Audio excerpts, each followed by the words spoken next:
Bismillahirrahmanirrahim. Assalamualaikum warahmatullahi wabarakatuh.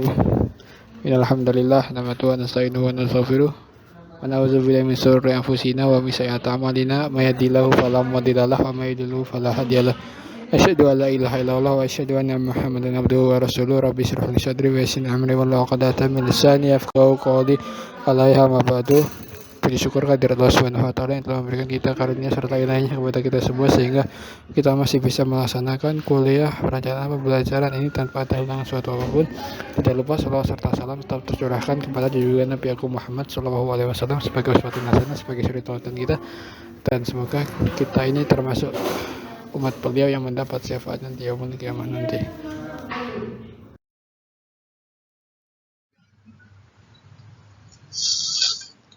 Dari kelompok 5 ini ada 4 orang. Yang pertama yaitu Ahmad Bayu Nur Rahmat, yang kedua Fadilatur Robiah, selanjutnya Muhammad Reza Andika, dan saya sendiri Wana Sakinah.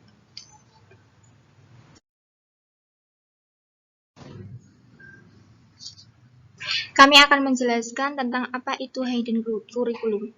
Hidden berasal dari bahasa Inggris yang artinya yaitu tersembunyi atau terselubung.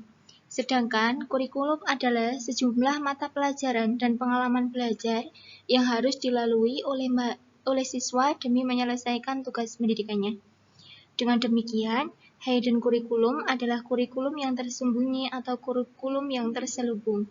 Maksud tersembunyi, terselubung di sini adalah kurikulum yang tidak tercantum dalam kurikulum ideal. Meski demikian, kurikulum ini memiliki andil dalam pencapaian tujuan pendidikan.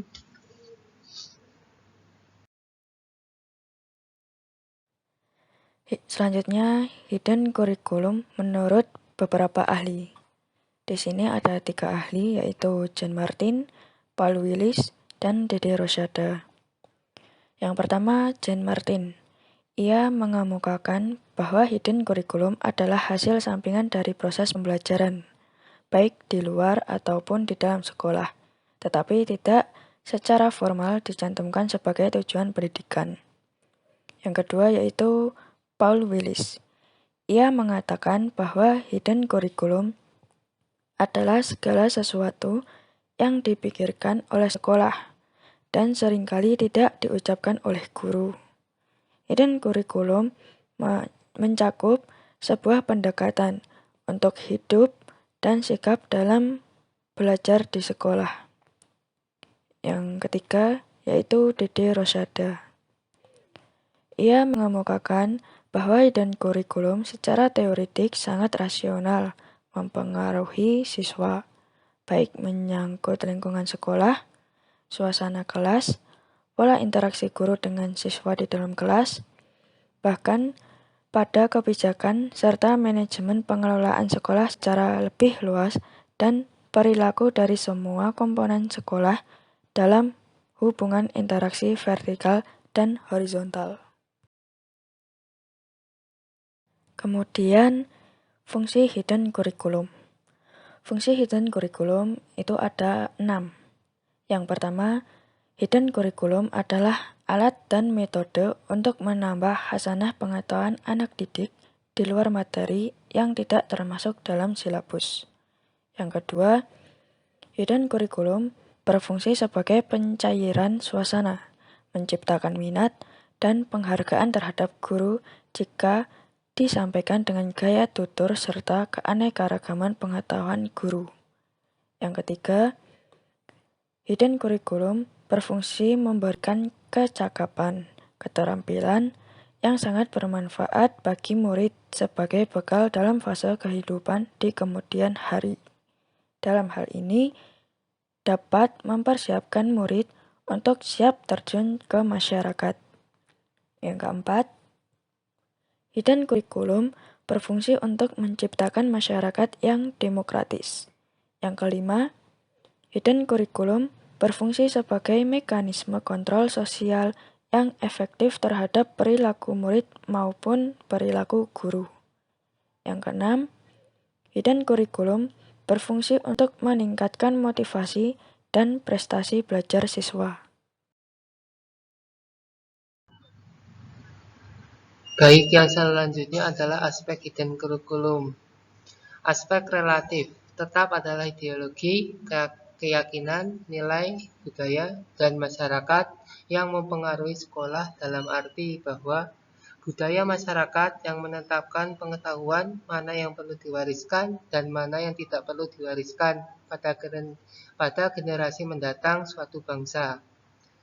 Aspek yang dapat berubah meliputi variabel organisasi, sistem sosial, dan kebudayaan. Variabel organisasi meliputi bagaimana guru mengelola kelas, bagaimana pelajaran diberikan, bagaimana sistem kenaikan kelas atau promosi dilakukan.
Baik, yang selanjutnya adalah sifat perkembangan hidden curriculum. Agar hidden curriculum konsisten dengan kurikulum formal, maka pengembangannya memiliki sifat dari kategori seperti berikut. Yang pertama, organisasional, meliputi pengaturan masalah waktu, fasilitas, dan bahan pelajaran. Yang kedua, interpersonal, mengusahakan terwujudnya hubungan yang harmonis antara guru dengan peserta didik, tenaga sekolah, orang tua, dan sesama peserta didik. Yang ketiga, institusional, menyangkut hal-hal yang berhubungan dengan kebijakan, struktur sosial, dan kegiatan ekstrakurikuler. Kemudian yang selanjutnya, penerapan hidden curriculum dalam membentuk karakter siswa, meliputi segala bentuk ucapan, sikap, dan perilaku yang terjadi pada unsur-unsur di lingkungan sekolah, terekam dan terinternalisasi menjadi kebenaran dan nilai dalam diri anak. Misalnya dengan menerapkan perilaku sederhana seperti menanamkan nilai tanggung jawab dan disiplin pada siswa.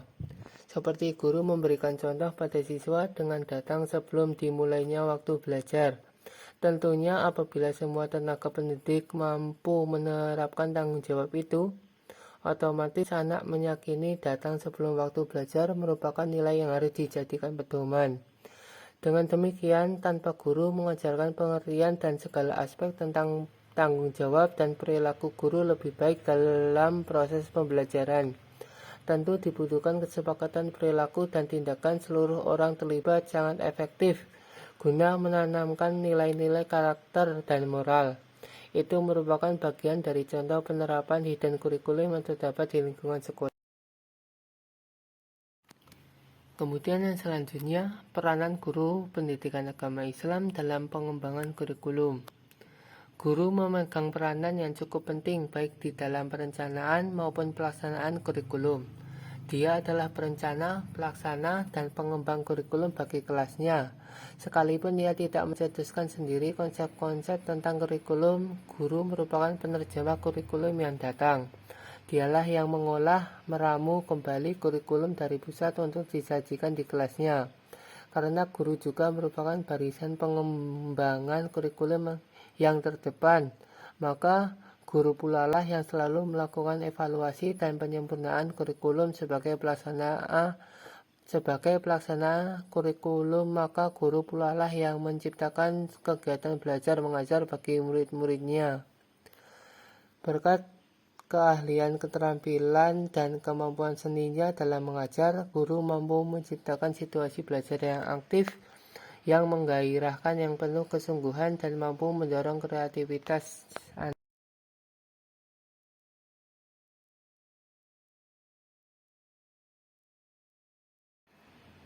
Maka tidak heran jika seorang guru merupakan faktor terpenting dalam menerapkan dan mengembangkan kurikulum pendidikan agama Islam, dan tentunya tidak terlepas dari beberapa upaya yang harus dilakukannya.